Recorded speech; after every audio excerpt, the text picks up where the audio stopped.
so that we all know who you are. Hello? Hello? Hello, my name's DJ and I play Carlo. Hi, my name's Catherine and I play the role of Mia, Dieter's mom. Hello, my name is Pablo and I play Joel, the dad.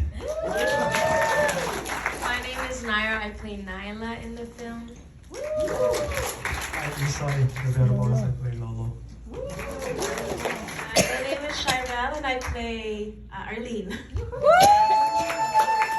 Amazing. And so, my first question here is for Eric. And this story of Return to Country is told through the eyes of the young boy, Carlo. We meet him and he's squirmy and he's nervous, but we also see he's curious. And he starts to take these steps to overcome his fears when it comes to learning Tagalog and about the Kababayan box. And so where did this story come from? Yeah, so this story, well, it's not based on a true story, but it's inspired by my personal upbringing growing up. So Dieter is kind of playing me when I was his age. So this story of how it all came about wasn't too long ago. It was just 2 years ago. My mom she always loves packing the balikbayan box at home, and after she was done wrapping it, I just looked at it for a few moments, and me just as a film student, I'm like, it would be a cool idea if there's a story told about the box, but who would be the characters? So and then I just started writing down ideas, potential story, what this might be, and how it's a reflection to all of us Filipino and the Filipino Canadian community, because it's our way of giving back to our loved ones in the Philippines. So, and then I brought my sister in, who helped me with co-writing it. So I give credit to her for helping the emotional beats of the story. So she did an amazing job, and so but yeah, that's how it all came about.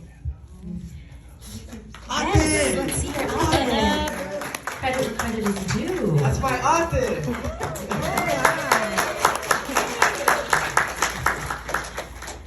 And I totally agree with you about those emotional beats. Carlo's first line is, "I'm scared though." And I felt that. I felt that as someone who was born and raised in Canada.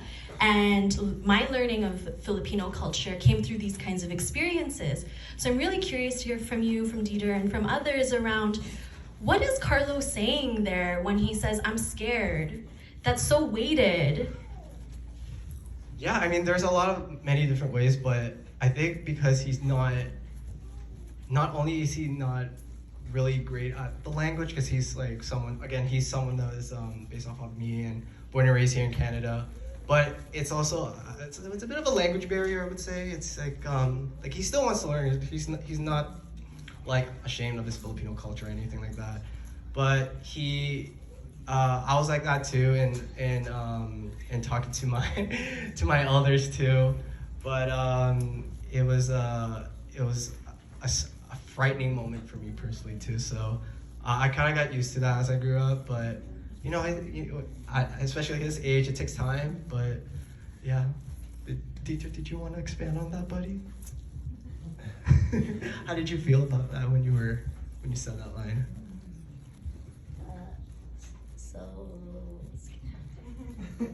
Okay. So yeah, hello? Yeah. So when I said you're scared, maybe Carlo was a bit shy and to maybe he was gonna mess it up. That could have been more bad or more embarrassing. So yeah. Anyone else want to add? That's okay. I am curious to hear from the rest of the cast and thinking about just how real this felt. A lot of these moments I feel like I've had in my life. I'm sure many of you folks have had in your life. What is it about your character that you were playing? What did you connect with the most? What what kind of element of their character brought them to life for you? Well, for myself, I think the whole film resonated with me, primarily because if not all of us Filipinos, most of us, send the balikbayan box back home. And when we do that, it doesn't only come with the material things inside, but more than the material things inside, it's the love for, our family back home. So the whole film resonated with me, but it was the actual conversation with the lolo that touched me the most, because my dad, who when he was still living in the Philippines, I used to send box to him as well, and with my mom. So that conversation piece was very touching for me. And like I was also telling Eric when we were doing that, it was something that I really did with my own dad. And for that particular scene, for me to be in it is really something very special. Thank you. For me, my experience with receiving gifts from abroad was when I was little. When my sisters were still here back in the 60s, and we would receive a notice from the post office that, hey, you have a package. We used to call it just a package. And to actually not know what's in the package, and to actually walk to the post office with your ticket to claim it, that for me brought the excitement of what the gift is, right? But in the movie, it's more than just the gift. It's the love that we try to share more than anything else. The material things are there, but then again, the love that's in the things itself.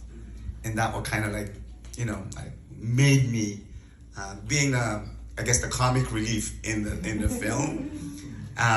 But it's the emotion that the way I was trying to portray is, like I said, the love that we put into the box, not necessarily the material things. Make sense?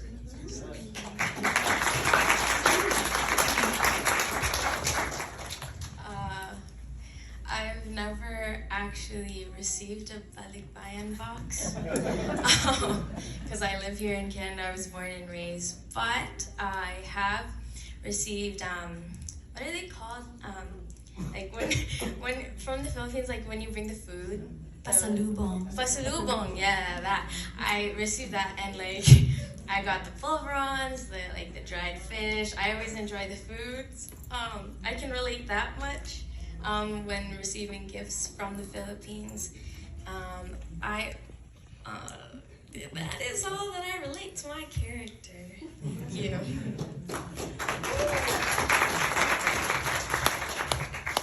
First of all, I'd like to.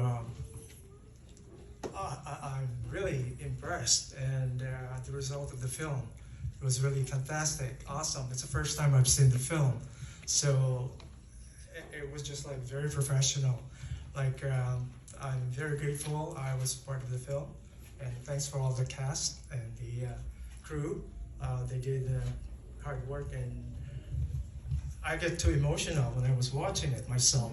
I came to Canada first, and then before I sponsored all the rest of my family, I never knew my grandfather or my grandmother on my father's side and my mother's side.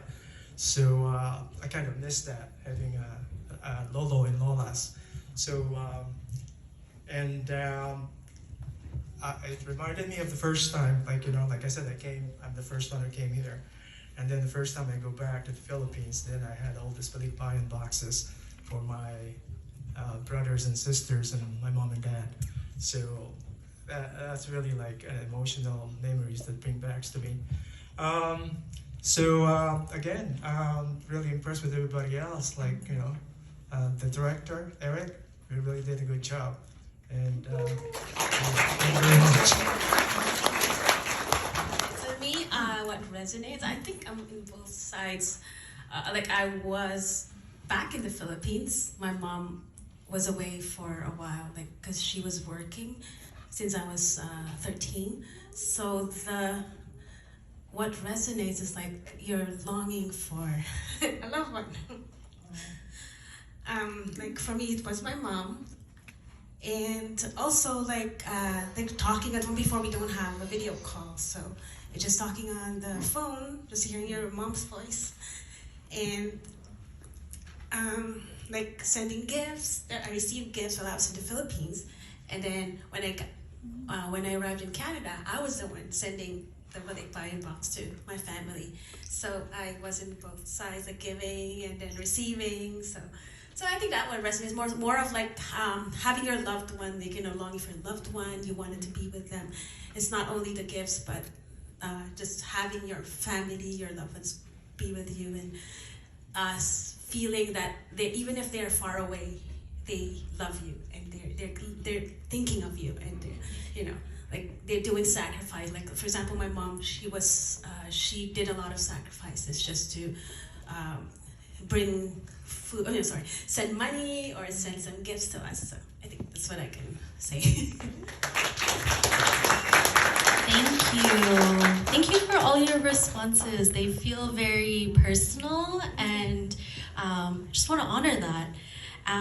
It sounds like this was really a labor of love. The story is about heart, it's about showing love, these actions, and now making something like this, as much as you love it, it's a bit of work. So I'm really curious to know, what did you learn throughout the process of making the film? It's a great question. What did I learn? Well, it was even before that, even before making the film, because I give so much credit to my mom and dad, because they passed their stories on to me, to the young generation, which is so important, and it should continue. You know, my dad tells me a lot of World War II stories, even my mom and my grandparents, how she survived the Second World War from Japanese occupation at the time. And so I was, for myself, I was always interested in the history of my Filipino culture and the traditions that we do at home, but also giving back. And so, yeah. What else? Sorry, was there another part of the question? Well, I guess a follow-up to that is, for yourself and for everyone, you know, we want to see more creatives in the Filipino community. We want to encourage folks. So based off your experience with Return to Country, now you know what it's like to make a film. What kind of advice might you have for aspiring filmmakers or aspiring actors? Okay, I'll go first. I'm still in my 20s, so I'm still like learning. But for anyone who's just like the same age as me, just if you want to make a positive impact in the world, which I try to do, and be a role model, the best for me as a filmmaker is to touch you know, everyone's, you know, their hearts, and seeing a story unfold. They're so powerful. It's so powerful when you watch, especially our film. But to also not be afraid to tell your own story,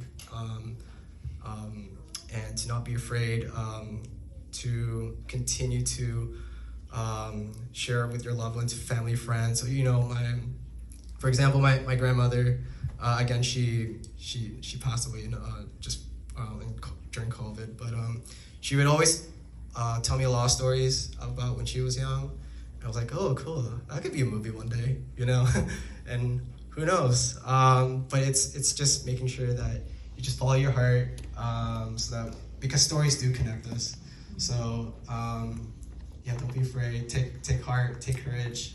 If you have an idea, write it down before it's too late. But yeah, if you guys have any advice as well.